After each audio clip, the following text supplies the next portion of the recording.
Hello everyone, my name is Chandan Ganotra and I welcome you to today's class, जहां पर हम करने वाले हैं एनसीईआरटी क्वेश्चन 2.1। ये question motion in one dimension chapter का है, जो कि एनसीईआरटी के बैक एक्सरसाइज का है। तो आइए सबसे पहले क्वेश्चन को समझते हैं। क्वेश्चन में पूछा गया है, in which of the following examples of motion can the body be considered approximately a point object. तो सबसे पहले तो दोस्त आपको लॉजिक पता होना चाहिए, हम किस बॉडी को पॉइंट ऑब्जेक्ट कंसीडर करते हैं। तो आपने इस चैप्टर में पढ़ भी रखा होगा, मैं एक बार क्विकली रिवाइज करा देता हूं कॉन्सेप्ट को, कि अगर एक बॉडी अपने साइज के कंपैरिजन में बहुत ज्यादा डिस्टेंस ट्रेवल कर लेती है, मतलब the distance travelled by the object is much larger than its own size, then we can say that that object is a point object for us. अब कहने का मतलब, अब अर्थ ऑब्वियसली आपको पॉइंट ऑब्जेक्ट नहीं दिखेगी, बट जैसे ही मैं अपना जो मतलब अर्थ सन के अराउंड जो डिस्टेंस ट्रेवल करती है, उस डिस्टेंस के रिस्पेक्ट में अर्थ एक पॉइंट ऑब्जेक्ट हो जाती है। तो चलिए इसी कॉन्सेप्ट को यूज करके क्वेश्चन सॉल्व करते हैं।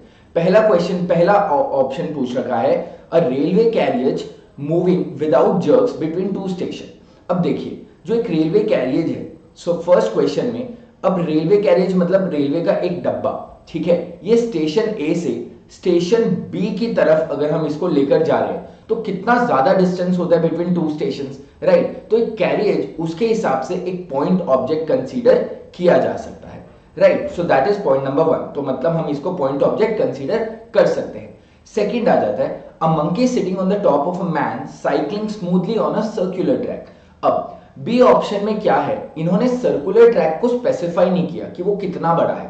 अब ये सर्कुलर ट्रैक लिटरली एक रूम जितना भी हो सकता है, तो जिसके रिस्पेक्ट में अगर मंकी यहां पर बैठा है तो उसको पॉइंट ऑब्जेक्ट कंसीडर नहीं किया जा सकता। बट अगर ये सर्कुलर ट्रैक लिटरली जैसे एक पार्क की तरह है, राइट, या फिर एक सिटी का राउंड लगाया जा रहा है, तो monkey can be considered a point object. तो इसका आंसर लिखेंगे, it may be considered a point object. आप रीजन स्पेसिफाई कर सकते हो, when the circular track is very large it will be considered as a point object, but if the circular track is very small it will not be considered as a point object.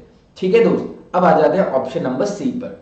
तो question number C, तो यहां पर मतलब it may और may not भी आ जाएगा। सी क्या बोलता है, spinning cricket ball that turns sharply on hitting the ground.